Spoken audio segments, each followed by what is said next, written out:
The facts concerning the recent resignation. Washington, D.C., 1867. I have resigned. The government appears to go on much the same, but there is a spoke out of its wheel nevertheless. I was clerk of the Senate Committee on Conchology, and I have thrown up the position. I could see the plainest disposition on the part of the other members of the government to debar me from having any voice in the councils of the nation. And so I could no longer hold office and retain my self-respect. If I were to detail all the outrages that were heaped upon me during the 6 days that I was connected with the government in an official capacity, the narrative would fill a volume.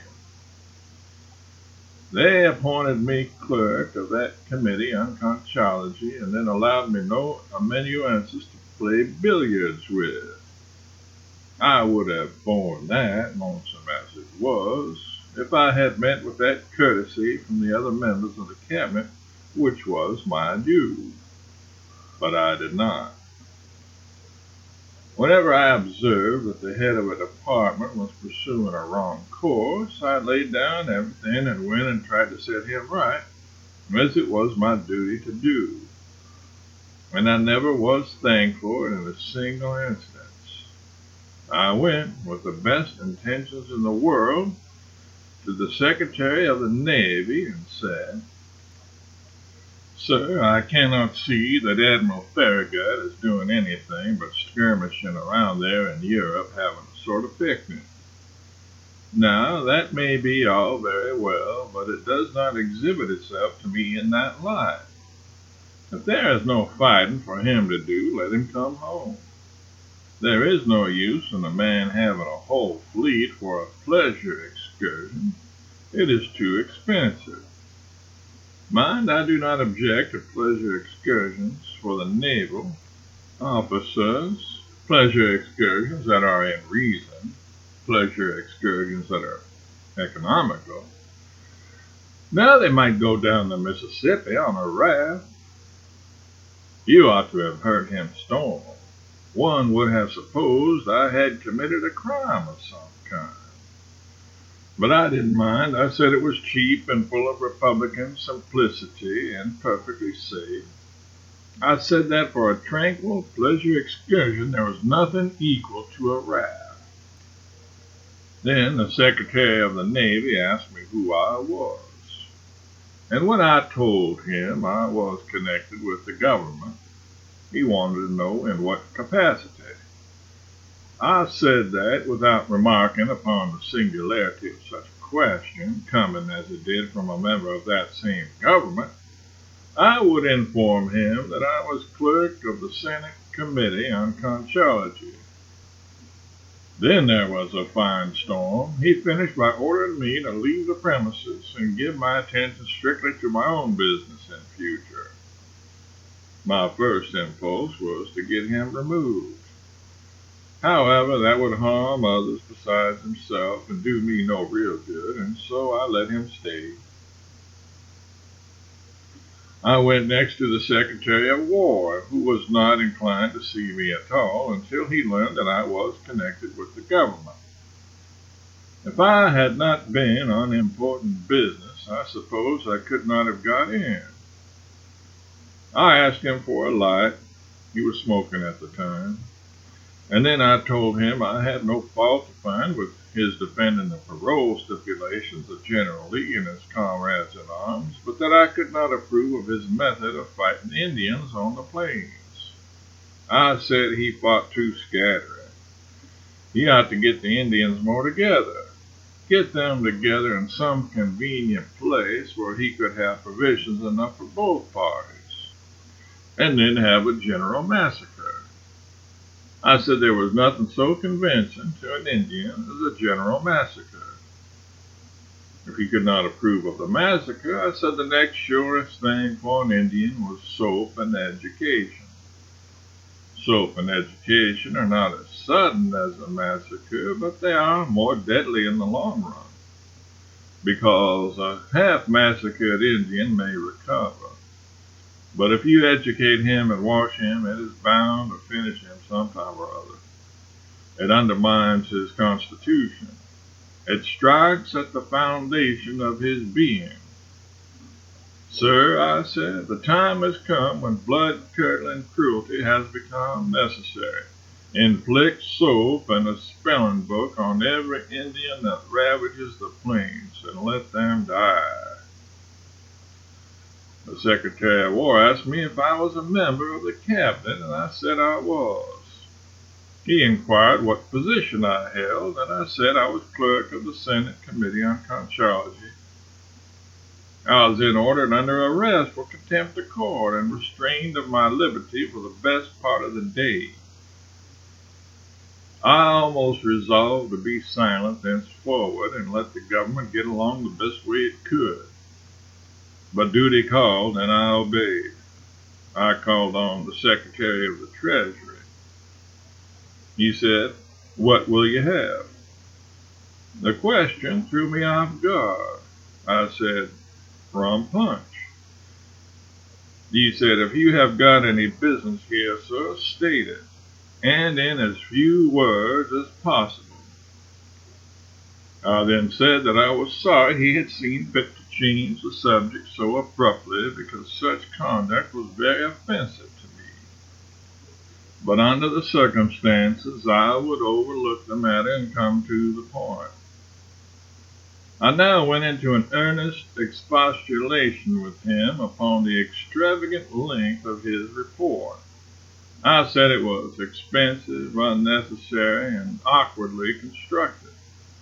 There were no descriptive passages in it, no poetry, no sentiment, no heroes, no plot, no pictures, not even woodcuts. Nobody would read it. That was a clear case. I urged him not to ruin his reputation by getting out a thing like that. If he ever hoped to succeed in literature, he must throw more variety into his writings.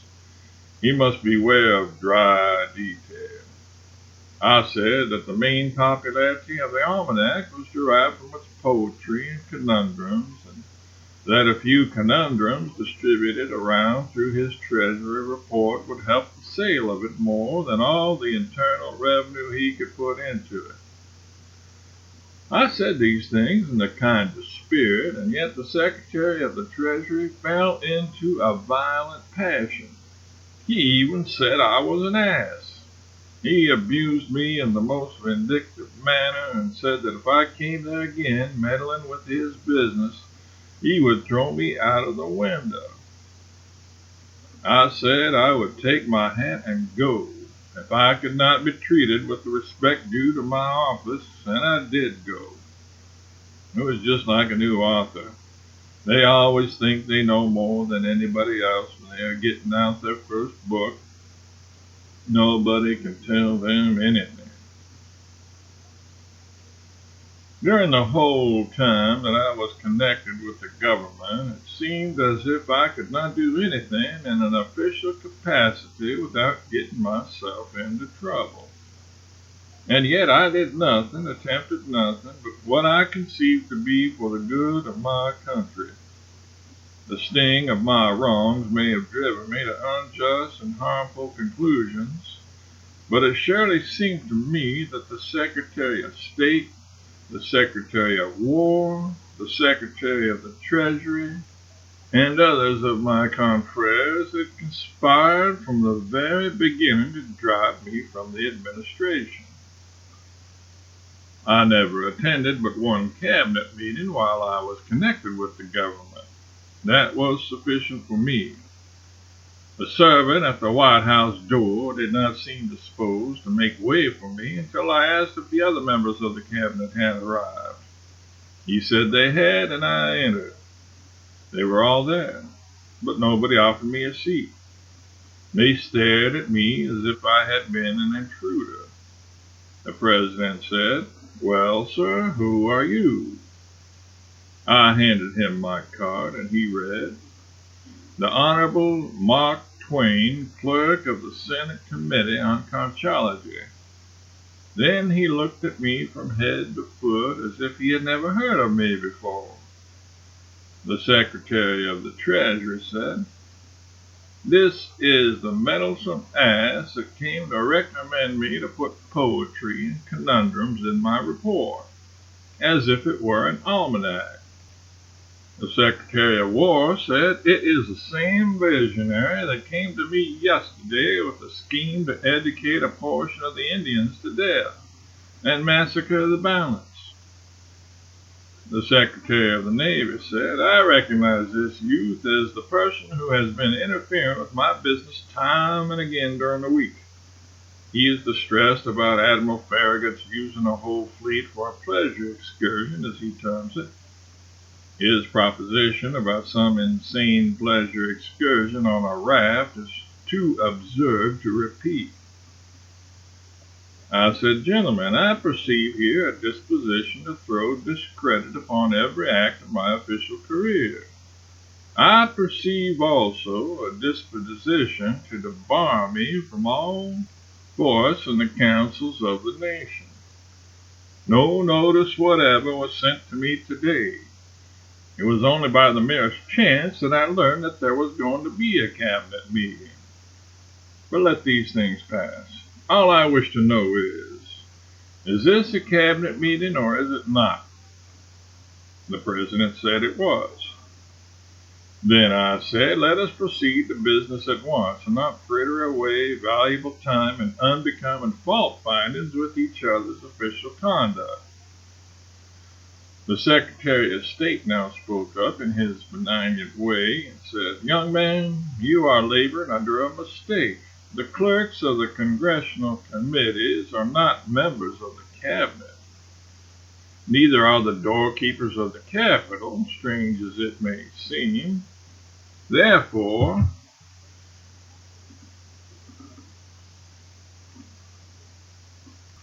much as we could desire your more than human wisdom in our deliberations, we cannot lawfully avail ourselves of it. The councils of the nation must proceed without you. If disaster follows, as follow full well it may, be it balm to your sorrowing spirit that by deed and voice you did what in you lay to avert it. You have my blessing. Farewell." These gentle words soothed my troubled breast, and I went away. But the servants of a nation can know no peace. I had hardly reached my den in the Capitol and disposed my feet on the table like a representative, when one of the senators on the Conchological Committee came in a passion and said, "Where have you been all day?" I observed that, if that was anybody's affair but my own, I had been to a cabinet meeting. To a cabinet meeting? I would like to know what business you had at a cabinet meeting. I said I went there to consult. Allowing for the sake of argument that he was in any wise concerned in the matter, he grew insolent then and ended by saying he had wanted me for 3 days past to copy a report on bombshells, eggshells, clamshells, and I don't know what all, connected with conchology, and nobody had been able to find me. This was too much. This was the feather that broke the clerical camel's back. I said, "Sir, do you suppose that I'm going to work for $6 a day? If that is the idea, let me recommend the Senate Committee on Conchology to hire somebody else. I am the slave of no faction.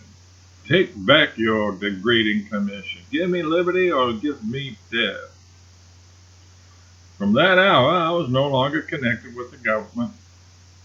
Snubbed by the department, snubbed by the cabinet, snubbed at last by the chairman of a committee I was endeavoring to adorn, I yielded to persecution, cast far from me the perils and seductions of my great office, and forsook my bleeding country in the hour of her peril. But I had done the state some service, and I sent in my bill. The United States of America in account with the Honorable Clerk of the Senate Committee on Conchology. To consultation with Secretary of War, $50. To consultation with Secretary of Navy, $50. To consultation with Secretary of the Treasury, $50. Cabinet consultation, no charge. To mileage to and from Jerusalem via Egypt, Algiers, Gibraltar, and Cadiz, 14,000 miles at 20 cents a mile, $2,800. The salary as clerk of Senate Committee on Conchology, 6 days at $6 per day, $36. Total, $2,986. Territorial delegates charge mileage both ways, although they never go back when they get here once. Why my mileage is denied me is more than I can understand. Not an item of this bill has been paid except that trifle of $36 for clerkship salary. The Secretary of the Treasury, pursuing me to the last, drew his pen through all the other items and simply marked in the margin, "Not allowed." So the dread alternative is embraced at last. Repudiation has begun. The nation is lost. I am done with official life for the present. Let those clerks who are willing to be imposed on remain. I know numbers of them in the departments who are never informed when there is to be a cabinet meeting, whose advice is never asked about war, finance, or commerce by the heads of the nation, any more than if they were not connected with the government, and who actually stay in their offices day after day and work. They know their importance to the nation, and they unconsciously show it in their bearing and the way they order their sustenance at the restaurant. But they work. I know one who has to paste all sorts of little scraps from the newspapers into a scrapbook, sometimes as many as 8 or 10 scraps a day. He doesn't do it well, but he does it as well as he can. It is very fatiguing. It is exhausting to the intellect. Yet he only gets $1,800 a year. With a brain like his, that young man could amass thousands and thousands of dollars in some other pursuit if he chose to do it. But no, his heart is with his country, and he will serve her as long as she has got a scrapbook left. And I know clerks that don't know how to write very well, but such knowledge as they possess, they nobly lay at the feet of their country, and toil on and suffer for $2,500 a year. What they write has to be written over again by other clerks sometimes. But when a man has done his best for his country, should his country complain? Then there are clerks that have no clerkships and are waiting and waiting and waiting for a vacancy, waiting patiently for a chance to help their country out.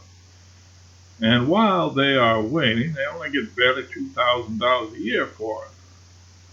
It is sad. It is very, very sad. When a member of Congress has a friend who is gifted but has no employment wherein his great powers may be brought to bear, he confers him upon his country and gives him a clerkship in a department. And there that man has to slave his life out, finding documents for the benefit of a nation that never thinks of him, never sympathizes with him, and all for $2,000 or $3,000 a year.